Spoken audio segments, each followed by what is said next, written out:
A very warm greetings to all. I am Utkarsh Anand of class 10th E and I am going to present on the topic human nervous system.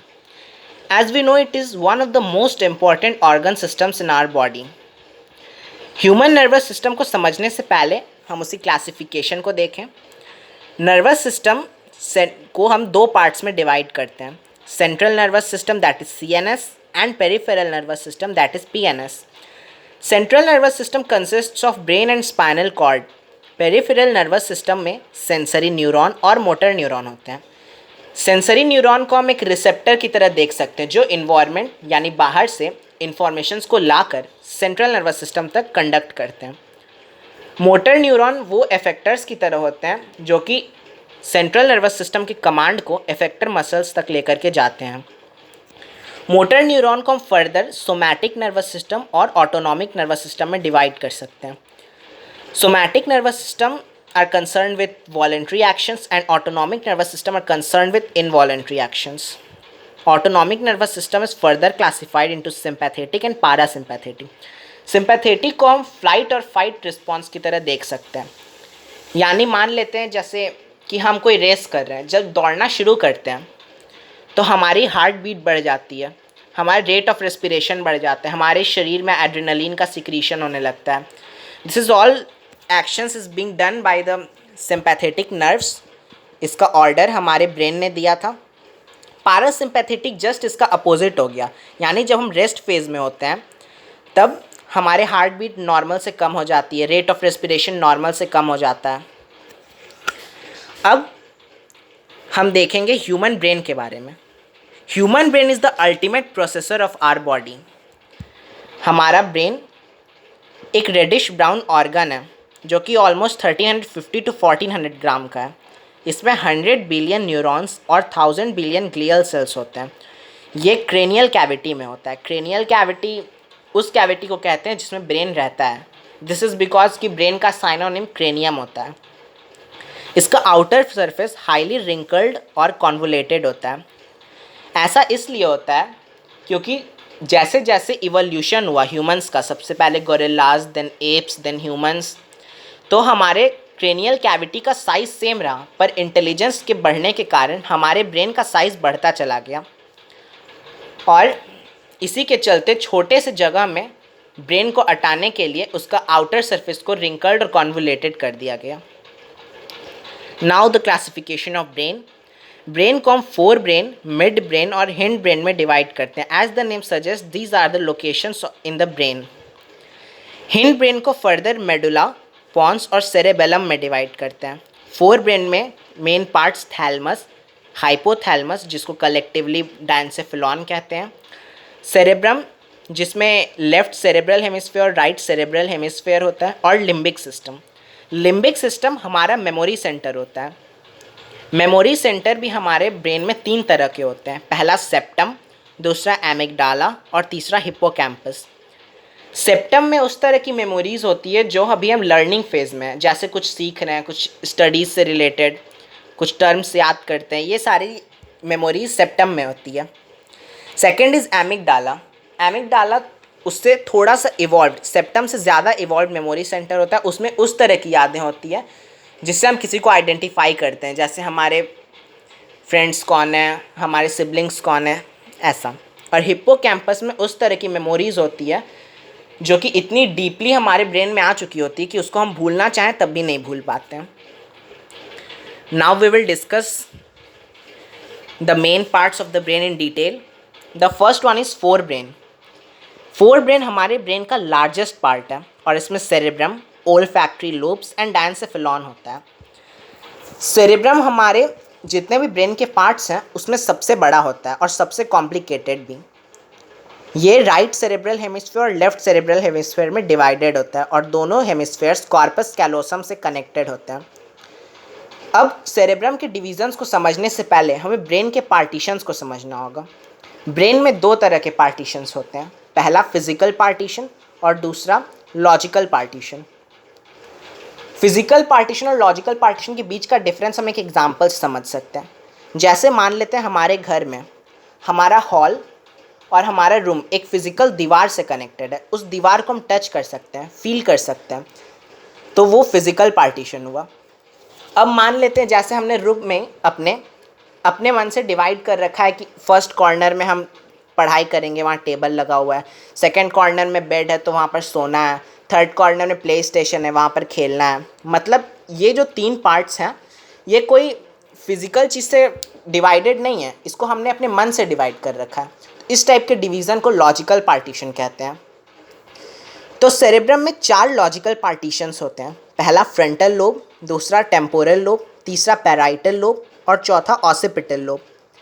Frontal lobe से हम complex thought, action, creativity, translation and perception of memories, future plans, muscle movement, judgement, intellect, reasoning, emotion, will etcetera, these are the things controlled by frontal lobe. Temporal lobe, यहाँ से हम sound, language और कम्प्रिहेंसन का interpretation करते हैं। हमें यहाँ से sense of smell, memory, emotion, ये सब चीज़ें भी यहीं से कंट्रोल की जाती है। Next is parietal lobe. Parietal lobe gives us the sense of touch, pain, heat, cold and management with environment. And the last logical partition is the occipital lobe. This gives us the interpretation of visual information, shape and color. Olfactory lobes जो कि forebrain का दूसरा part है, ये smell का site होता है, यानी जो भी स्मेल नर्व्स होते हैं ये सारे यहीं से कनेक्टेड होते हैं। ये सेरेब्रम के नीचे पाया जाता है। Next is डायंसिफिलॉन। डायंसिफिलॉन का जो मेन पार्ट्स है वो है एपिथैलमस, थैलमस एंड हाइपोथैलमस। डायंसिफिलॉन को हम ऐसा एक क्यूबिकल रूम समझ सकते हैं जिसका जो छत है वो एपिथैलमस है, दीवार थैलमस है और ज़मीन हाइपोथैलमस है। एपिथैलमस से पीनियल बॉडी कनेक्टेड होता है जिससे मेलाटोनिन का सिक्रीशन होता है। थैलमस का ऐसा कोई बहुत इंपॉर्टेंट काम नहीं होता है, वो सिर्फ एपिथैलमस और हाइपोथैलमस को कनेक्ट करता है। हाइपोथैलमस डायंसिफिलॉन का मेन वर्किंग सेंटर होता है। हाइपोथैलमस से पिट्यूटरी ग्लैंड कनेक्टेड होता है जो कि मास्टर ऑफ एंडोक्राइन ग्लैंड्स है। हाइपोथैलमस टेम्परेचर कंट्रोलिंग सेंटर है, होम्योस्टैसिस भी करता है, होम्योस्टैसिस यानी internal equilibrium of our body. और hypothalamus hunger, anger, thirst, love और अदर अनकंट्रोल्ड इमोशंस को भी कंट्रोल करता है। अब यहाँ पर एक कन्फ्यूज़न आ सकता है कि मैंने कुछ देर पहले कहा कि फ्रंटल लोब सारे इमोशंस को कंट्रोल करता है, बट यहाँ पे लिखा है कि डायंसिफिलॉन भी इमोशंस कंट्रोल करता है। तो इस चीज़ को समझने के लिए हम ऐसा समझ सकते हैं कि एग्जांपल से कि एंगर 2 तरह का होता है।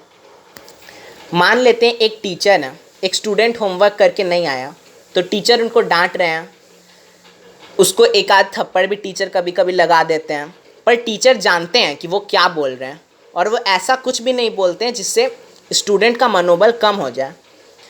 यानी वो अपने इमोशन को, अपने एंगर को कंट्रोल करके बच्चे को डांट रहे हैं।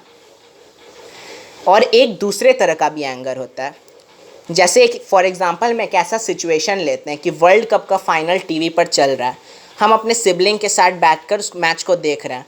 मैच में काफ़ी इंटरेस्टिंग पॉइंट है, अचानक से हमारे सिबलिंग रिमोट लेते हैं और चैनल चेंज कर देते हैं। उस टाइम पे जो अंदर से एंगर आता है, उस टाइम पे जो अंदर से गुस्सा आता है, दैट इज़ अनकंट्रोल्ड एंगर। ऐसा एंगर होता है कि रिमोट लिया और उठा के पटक दिया। इस तरह के एंगर को डायंसिफिलॉन कंट्रोल करता है। Next is mid brain. Mid brain हमारे ब्रेन का सबसे स्मॉलेस्ट पार्ट है। इसमें 4 लोब्स होते हैं जिसको कलेक्टिवली हम कॉर्पोरा क्वाड्रिगेमिया कहते हैं, और 2 बंडल ऑफ फाइबर्स होते हैं जिसको क्रूरा सेरेब्री बोलते हैं। कॉर्पोरा क्वाड्रिगेमिया हमारे आई और हेड के मोशन को कंट्रोल करता है जिससे हम किसी ऑब्जेक्ट पर फोकस कर सकें। यह हमारा साइट ऑफ विज़न है। क्रूरा सेरेब्री सिंपली सेरेब्रम को सेरेबेलम, पॉन्स और मेडुला से कनेक्ट करता है। The next part is the hind brain. Hindbrain consists of cerebellum, pons varolii and medulla oblongata. Cerebellum जो है हमारे ब्रेन के सभी पार्ट्स में सेकंड लार्जेस्ट पार्ट है सेरेब्रम के बाद। इसको सिंपली हम स्मॉल सेरेब्रम समझ सकते हैं। ये सेरेब्रम के पोस्टीरियर पार्ट के नीचे और मेडुला ऑब्लोंगेटा के ऊपर में रहता है। ये मस्कुलर कोऑर्डिनेशन में हेल्प करता है और सेंस ऑफ बैलेंस मेंटेन करता है। सेंस ऑफ बैलेंस मीन्स कि ये हमें एहसास दिलाता है कि हमारे बॉडी का सेंटर ऑफ ग्रेविटी कहाँ है। एक बहुत ही कॉमन फिनोमिना है कि मान लेते हैं रात में हम सोए हुए हैं, अचानक से हमारे मसल्स टाइट हो जाते हैं और हम चौंक के उठ जाते हैं। इस फिनोमिना को हम सेरेबेलम के हेल्प से समझ सकते हैं। जैसे ही हम सोने जाते हैं हमारे सेरेबेलम भी धीरे धीरे रेस्ट फेज पे आ जाता है। जब सेरेबेलम टोटली रेस्ट पर आ जाता है तो हमारा सेंस ऑफ बैलेंस खो जाता है। हम पहचान नहीं पाते हमारा सेंटर ऑफ ग्रेविटी कहाँ है। हमें लगता है हम फ्री फॉल में हैं, यानी कोई ऊंची जगह से गिर रहे हैं। तो हमारे फ्रंटल लोब को जब ऐसा लगता है तो वो हमारे एक ऐसा इम्पल्स जनरेट करता है जिससे हमारे मसल्स टाइट हो जाते हैं कि कम चोट लगे और हम चौंक करके उठ जाते हैं। Next part of the hind brain is pons varolii. ये सेरेब्रम को सेरेबेलम और मेडुला ऑब्लांगेटा से कनेक्ट करता है। पॉन्स का लिटरल मीनिंग ही ब्रिज होता है। The last part is medulla oblongata. ये हमारे ब्रेन का पोस्टीरियर मोस्ट पार्ट है। यहाँ से स्पाइनल कॉर्ड से जो भी इंटीग्रेटेड सिग्नल आती है सबसे पहले मेडुला में ही आती है और यहाँ से प्रोसेस करके मेडुला आरएएस में भेजता है, जिसको हम अगले स्लाइड में देखेंगे। मेडुला ऑलमोस्ट सारे वाइटल इन्वॉलेंट्री प्रोसेस को कंट्रोल करता है, जैसे heartbeat, respiration, digestion, blood pressure etcetera.